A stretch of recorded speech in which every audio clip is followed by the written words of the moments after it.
محترم بزرگوں اور دینی بھائیوں، السلام علیکم ورحمۃ اللہ وبرکاتہ۔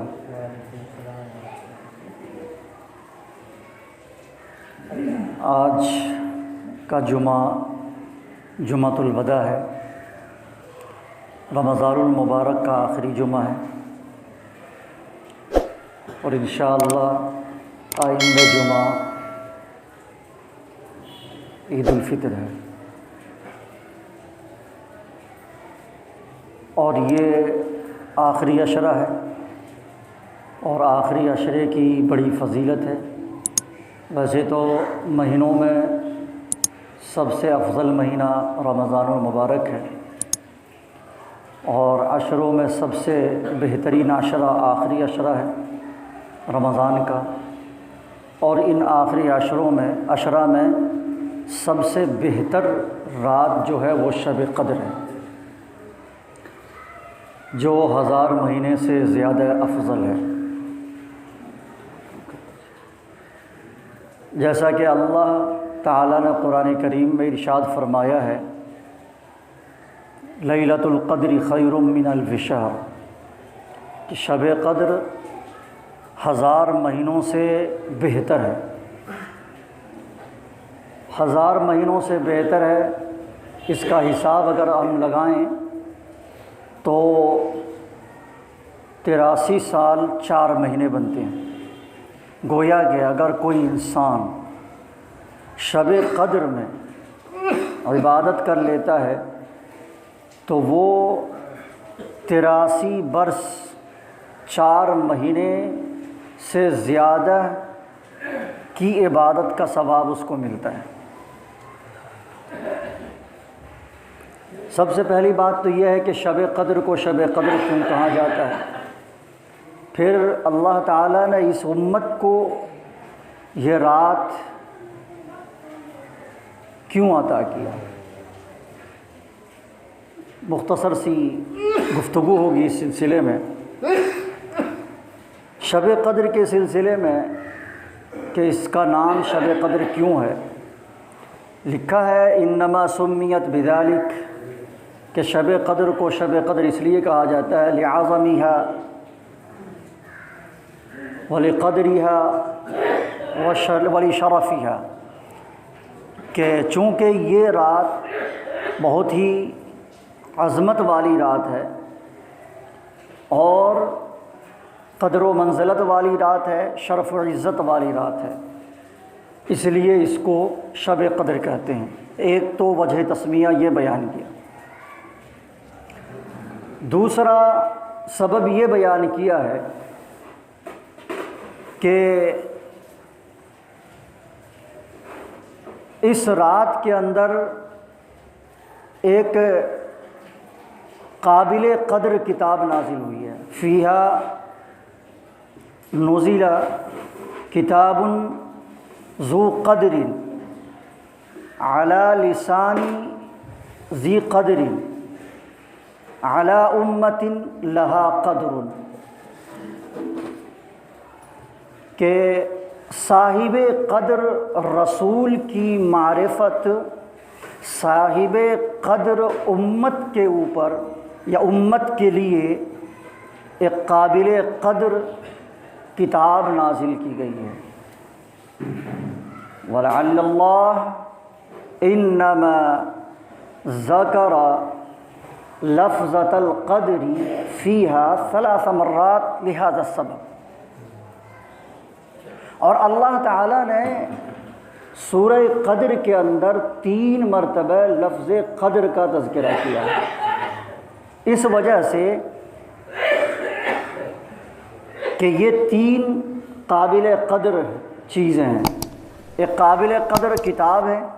قابل قدر رسول ہیں، قابل قدر امت ہے۔ اور علامہ سیوطی رحمۃ اللہ علیہ نے لکھا ہے، وہ روایت ہے، ایک نقل کیا انہوں نے، کہ شب قدر اس امت کو عطا کیا گیا اس لیے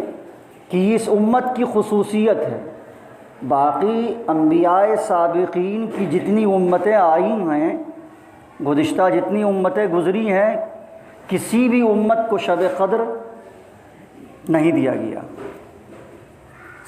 صرف یہ خصوصیت امت محمدیہ کو ہے کہ اللہ تعالیٰ نے اس امت کو شب قدر عطا کیا ہے۔ اور بھی کئی وجہیں بیان کی گئی۔ ایک وجہ یہ بھی بیان کی گئی ہے کہ آپ نے اس کو شاید کہ پہلے بھی سن رکھا ہو کہ شعبان کی 15ویں شب میں اللہ تعالیٰ سال بھر کے فیصلے کا انتظام کرتے ہیں۔ ایک معاملہ جو ہے وہ اس کی تجویز ہوتی ہے، اور پھر اس رات میں اللہ تعالیٰ فرشتوں کو وہ قلمدان بنا کر ان کو سونپ دیتے ہیں۔ فیہا یفرق کل امر حکیم، ہر محکم اور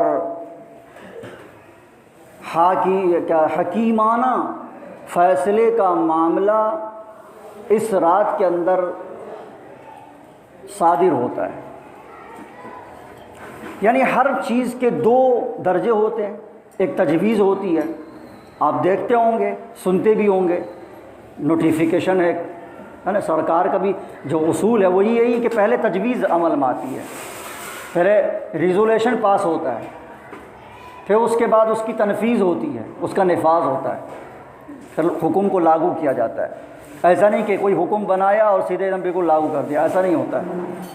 پہلے بیٹھ کر کے پہلے اس پر اس کو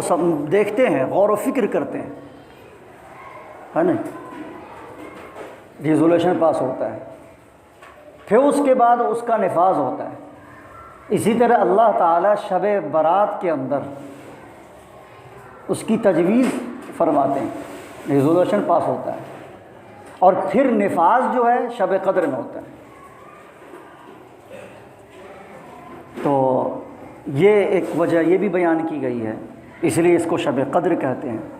اور شب قدر تقدیر کے معنی میں نہیں، قدر تقدیر کے معنی میں بھی ہے، تو تقدیر چونکہ لکھی جاتی ہے لوگوں کی اور اس کا نفاذ ہوتا ہے اسی رات میں، اس لیے اس کو شب قدر کہتے ہیں۔ اس امت کو کیوں یہ رات عطا کی گئی ہے، اس سلسلے میں بھی چند روایات ہیں۔ ایک روایت تو یہی ہے کہ اللہ کے نبی صلی اللہ علیہ وسلم کے سامنے تذکرہ ہوا حضرت یوشع بن نون علیہ السلام کا، حضرت حزقیل علیہ السلام کا، حضرت زکریا علیہ السلام کا، دیگر انبیاء کا تذکرہ ہوا کہ وہ 1000 سال تک اللہ کی عبادت کرتے ہی رہ گئے۔ تو صحابہ کرام جو بیٹھے ہوئے تھے وہ ان کو اس پر رشک ہوا کہ اتنی لمبی ان کی عمر ہوئی ہے اور اتنی عبادت انہوں نے کی ہے، تو یقیناً ان کا ثواب بہت زیادہ ہو گیا۔ فوراً جبرائیل علیہ السلام آئے اور یہ صورت لے کر آئے، انا انزلناہ فی لیلۃ القدر وما ادراک ما لیلۃ القدر لیلۃ القدر خیر من الف شہر، ایک رات تمہیں دی جا رہی ہے جو 1000 مہینوں سے افضل ہے۔ اور ایک روایت یہ ہے کہ بنی اسرائیل کا تذکرہ ہوا، بنی اسرائیل کے ایک شخص کا جو کئی 1000 سال تک وہ اللہ کے راستے میں جہاد ہی کرتا رہا، تو صحابہ کرام کو بہت رشک ہوا اس پر کہ بھائی یہ تو صرف یعنی کہ جہاد ہی کرنے میں اتنا ثواب کما لیے، انہوں نے بٹور لیا پورا۔ تو اللہ تعالیٰ نے یہ عنایت فرما دی۔ اور ایک روایت میں یہ بھی ہے کہ اللہ کے نبی صلی اللہ علیہ وسلم کو انبیاء سابقین کی امتوں کی عمروں کے بارے میں آگاہی اور مطلع کیا گیا، آگاہ کیا گیا، تو دیکھا کہ بڑی لمبی لمبی عمر، 500 1000 سال، 2000 3 سال۔ حضرت نوح علیہ السلام 950 سال صرف انہوں نے دعوت دی ہے قوم کو، کتنی لمبی عمر رہی ہوگی ان کی۔ تو اللہ کے نبی صلی اللہ علیہ وسلم رنجیدہ ہو گئے، یعنی کہ دیکھ کر کے کہ پہلی کی جو امتیں آئی ہیں ان کی عمریں اتنی لمبی ہوئی ہیں، تو انہوں نے، اب ظاہر بات ہے کہ جن کی عمر لمبی ہو اور وہ نیک کام بھی خوب کرے تو ان کا ثواب بھی زیادہ ہوگا، ان کی نیکی میں اضافہ بھی بہت ہوگا، اور جن کی عمریں کم ہوں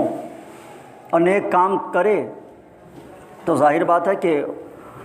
ان کی نیکی کم ہوگی۔ تو اللہ تعالیٰ نے اللہ کے نبی صلی اللہ علیہ وسلم کو اس طرح رنجیدہ دیکھ کر ارشاد فرمایا کہ لیلۃ القدر خیر من الف شہر، یعنی اس امت محمدیہ پر شفقت کا معاملہ کیا گیا، غم گساری اور غم خواری کا معاملہ کیا گیا، اور اس امت پر احسان کیا بہت بڑا اللہ تعالیٰ نے کہ اللہ تعالیٰ نے اس امت کو شب قدر عطا کیا، کہ اگر کوئی انسان زندگی میں صرف ایک رات بھی اگر پا لے رہا ہے، شب قدر، ایک شب قدر بھی پا لیتا ہے اور اس میں عبادت کر لیتا ہے، تو گویا کہ وہ 83 برس 4 ماہ عبادت کر لیا، بلکہ اس سے زیادہ کا ثواب اس کو ملے گا۔ اور اس امت کی عمر کیا ہے؟ اس امت کی عمر اللہ کے نبی صلی اللہ علیہ وسلم نے فرمایا کہ میری امت کی عمر 60 سے 70 سال کے درمیان، اور خود اللہ کے نبی صلی اللہ علیہ وسلم کی عمر 63 سال ہے نا، پھر بلکہ خلفائے راشدین کی آپ عمر دیکھیں تو سب 63 سال، تو اس امت کی عمر 60 سے 70 سال، تو 60 سال جن کے ہو گئے سمجھیے کہ ہماری زندگی اب پوری ہو رہی ہے، 70 سال تو بلکہ سمجھیے کہ اضافے کے طور پر ان کی عمر جا رہی ہے، 80-90 سال تو بہت مشکل ہے۔ اب وہ پہلے کے لوگ تھے جو 100 سال جی لیا کرتے تھے، اب جو نئی نسل آ رہی ہے وہ تو بہت مشکل ہے 70 سال سے اوپر پار کرنا۔ تو اس امت پر بہت بڑا احسان اور بہت بڑا مطلب یہ کہ ایک شفقت کا معاملہ کیا گیا ہے کہ اس امت کو اللہ تعالیٰ نے شب قدر عطا کیا ہے، کہ یہ امت اس رات کے اندر عبادت کر لے تو اس کو 83 برس 4 ماہ کی عبادت کا ثواب ملے گا، بلکہ اس سے زیادہ کا ثواب ملے گا۔ اسی لیے اللہ کے نبی صلی اللہ علیہ وسلم نے ارشاد فرمایا کہ من قام لیلۃ القدر ایمانا واحتسابا غفر له ما تقدم من ذنبه، کہ جو بندہ شب قدر میں قیام کرتا ہے، یعنی عبادت کرتا ہے، کوئی ضروری نہیں ہے کہ انسان پوری رات نفل ہی پڑھتا رہے اور اپنے آپ کو تھکا دے، کوئی ضروری نہیں ہے، بس رات کو اچھے طرح سے گزار لیں، جاگ کر ذکر و اذکار میں بیٹھ کر کے ہی صحیح، تلاوت کلام اللہ میں کچھ نفل پڑھ لیا، یعنی جتنی طبیعت میں بشاشت ہے صرف اتنی پڑھ لیں۔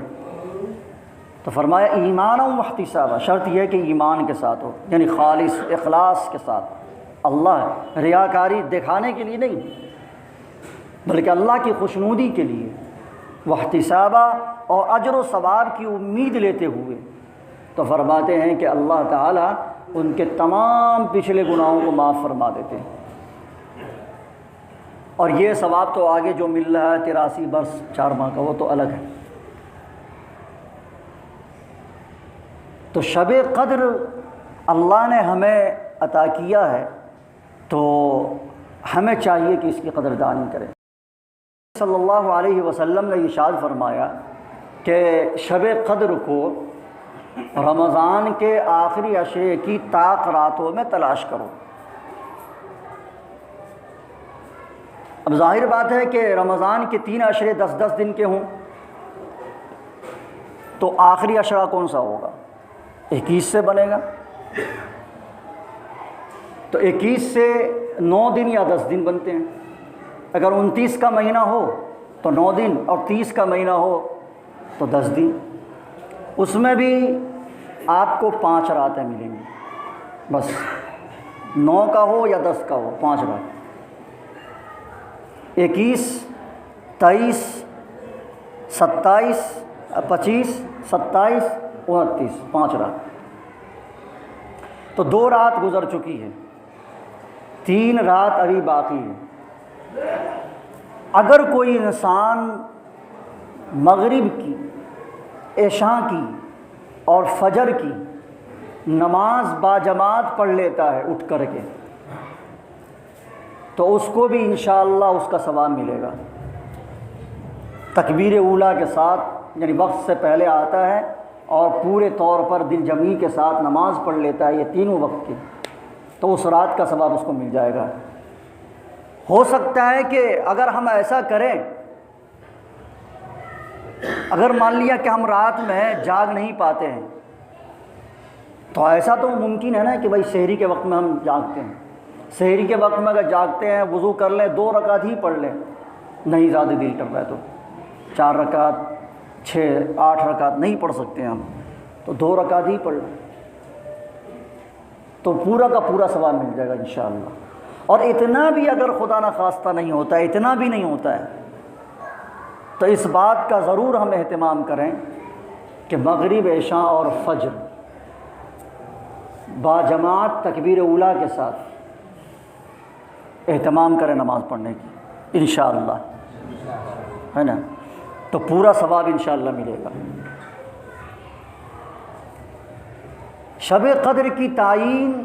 کیوں نہیں ہو پائی؟ ہو سکتا تھا کہ بھائی اللہ کے نبی صلی اللہ علیہ وسلم بتا دیتے کہ بھائی 21 کی رات کو اٹھ کر کے عبادت کر لو، کہ 21 کی رات شب قدر ہے، 23 میں کر لو، 25 میں کر لو، 27 میں کر لو، 29 میں کر لو، لیکن تعین تھی اس کی۔ لیکن اب غور کریں ذرا کہ ہم مسلمان قوم کس طرح جھگڑالو ہیں۔ اللہ کے نبی صلی اللہ علیہ وسلم نکلے گھر سے کہ ہم جا کر کے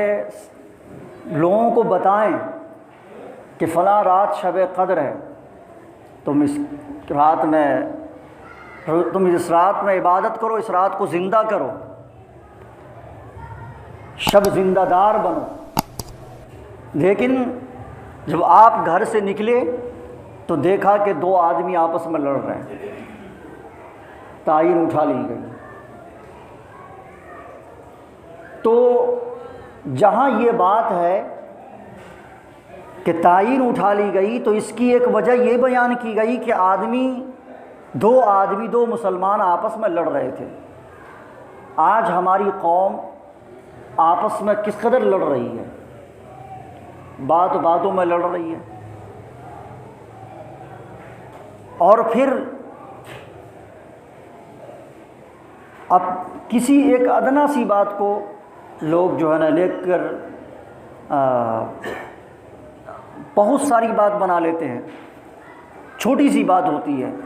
اور اس کو بہت بڑی بات بنا کر کے لڑائی جھگڑا شروع کر دیتے ہیں۔ لیکن محدثین نے کہا ہے اور تفسیر کرنے والوں نے اور اس کی تشریح کرنے والوں نے یہ بھی کہا ہے کہ یہ بھی اللہ کی ایک بہت بڑی نعمت ہے۔ تعین جو اٹھا لی گئی یہ بھی اللہ کا ایک فضل ہے، کہ تعین اس لیے اٹھا لی گئی تو فضل اس لیے ہے کہ اب انسان تلاش میں ہوگا، ہے نا، کہ ہم 21 کو بھی عبادت کریں، 23 کو بھی، اور 25 کو، 27 کو، 29 کو، سب میں عبادت کریں تاکہ ہم اس رات کو پالیں۔ اگر خدا نہ خواستہ اس کی تعین ہو گئی ہوتی کہ بھائی 27 کو شب قدر ہے، تو لوگ سال بھر خوب گناہ کرتے ہیں یا رمضان میں خوب جیسے تیسے رہتے ہیں اور کہتے ہیں بھائی آج شب قدر ہے، اس کی تو بڑی فضیلت ہے، تو لہٰذا آج کی رات جو ہے نا جاگ کر کے سارے گناہوں کی تلافی کر لو، اور اس کو یقین ہوتا اپنے اوپر کہ میں نے جتنا بھی گناہ کیا ہے سب مٹ گیا، ختم، تو وہ اپنے اس عمل پر اکتفا کر کے بیٹھ جاتا اور پھر آگے عمل ہی نہیں کرتا۔ آگے جو 29 کی شب ہے اس پہ بھی نہیں جاگتا کہ بھائی شب قدر تو 27 ہی کی تھی۔ تو تعین اٹھا لی گئی، اس میں بھی بہت بڑی حکمت ہے، صحیح کہ تاکہ انسان عبادت کر کے بھی اور اس رات کو پا کر کے بھی اس کو کنفیڈنس نہ ہو، خود اعتماد نہ ہو، خود اعتمادی حاصل نہ ہو کہ ہم نے شب قدر واقعی پا لیا ہے کہ نہیں پایا ہے نا۔ مطلب 21 کو بھی جاگا، 23 کو بھی جاگا، 25، 27، 29 سب کو جاگا۔ لیکن ہو سکتا ہے کہ وہ رمضان کے، ایک روایت یہ بھی ہے کہ رمضان کے شروع عشرے میں بھی ہے، تو ہو سکتا ہے کہ شروع ہی میں گزر گئی ہو وہ رات، تو اعتماد نہیں ہوگا۔ تو اتنا تو ہوگا کہ کم سے کم گناہوں سے تو وہ باز رہے گا، ہے نا۔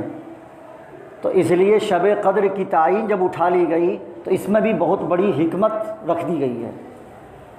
تو لہذا انسان کو کبھی خاطر نہیں ہونا چاہیے اور کبھی رنجیدہ نہیں ہونا چاہیے کہ شب قدر کی تعین کیوں اٹھا لی گئی، کہ اس کے بارے میں بھی نہیں سوچنا چاہیے۔ اس میں بھی بڑی حکمت، بہت بڑی حکمت ہے۔ لہذا ہمیں یہ چاہیے کہ ہم ان تمام راتوں میں اللہ کی عبادت کریں۔ اور بہرحال خوش نصیب ہیں وہ حضرات جو اعتکاف میں بیٹھ جاتے ہیں آخری عشرے میں اور وہ راتوں کو زندہ کرتے ہیں، خاص طور سے طاق رات میں عبادت کرتے ہیں اور وہ اس فضیلت کو پاتے ہیں۔ تو آخری عشرے میں دو ہی کام ہیں، اور آخری عشرہ جو ہے یہ آخر عتق من النار، آگ سے نجات کا عشرہ ہے، اسی لیے اللہ نے اتنا بڑا کرم کیا ہے۔ ورنہ آپ دیکھتے ہوں گے کہ آپ منڈی میں جائیں، ہاٹ وغیرہ میں، تو 3 بجے کوئی جاتا ہے تو سبزی تھوڑی مہنگی رہتی ہے کہ نہیں؟ کہ بڑی بڑی منڈیوں میں جائیں آپ تو دیکھیں گے کہ شروع میں سبزیاں مہنگی ہوتی ہیں، آپ کو لینا ہے لیجئے، جائیے،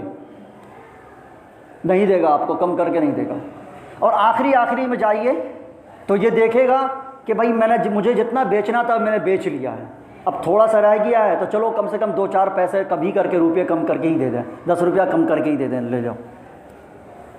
ہے کہ نہیں؟ ایسا ہوتا ہے کہ نہیں ہوتا؟ اور آدمی لینے والا بھی جاتا ہے تو کہتا ہے یار جو آخری میں جو بھی بچ گیا لے لو، اور لے کے چلا آتا ہے۔ تو یہ آخری عشرہ اسی لیے اللہ نے مغفرت کا اور رحمت کا دروازہ دہانہ کھول دیا، بلکہ آگ سے خلاصی کا پروانہ دے دیا اس میں۔ پہلا تو رحمت کا ہے کہ رحمت برساتے ہیں، دوسرے عشرے میں مغفرت کر دیتے ہیں، تیسرے عشرے میں بہت سارا کا سارا جتنا بھی بہت بڑا گنہگار انسان کیوں نہ ہو، آخری عشرہ آتا ہے تو آگ سے نجات جاؤ گے۔ تو ہمیں چاہیے جب اللہ نے اتنا بڑا فضل کیا ہے ہم پر، اتنا بڑا احسان کیا ہے، اور اللہ تعالیٰ نے اتنا یعنی اس قدر شفقت کا معاملہ کیا ہے، برتاؤ کیا ہمارے ساتھ، تو ہمیں چاہیے کہ ہم اپنے اس رحیم پروردگار کو پکاریں اور اس کے دربار میں ہم جھک جائیں۔ انشاءاللہ ہم لوگ راتوں کو زندہ کریں گے، جتنا ہی ہوگا، کوئی ضروری نہیں ہے کہ پوری رات ہم جاگ کر کے عبادت کریں، کوئی ضروری نہیں، اپنی بشاشت کے ساتھ، بشاشت قلبی کے ساتھ جتنا ممکن ہوگا انشاءاللہ ہم عبادت کریں گے، ہے نا؟ اور اللہ کے احکام کو اور بقیہ زندگی کو اور بقیہ جو ایام رہ گئے رمضان مبارک کے، انشاءاللہ ہم اس کو صحیح ڈھنگ سے ادا کریں گے اور اس کے حقوق کو انشاءاللہ ہم ادا کریں گے۔ اللہ تعالی ہم سب کو کہنے سے سننے سے زیادہ عمل کی توفیق عطا فرمائے۔ آمین۔ وآخر دعوانا الحمدللہ۔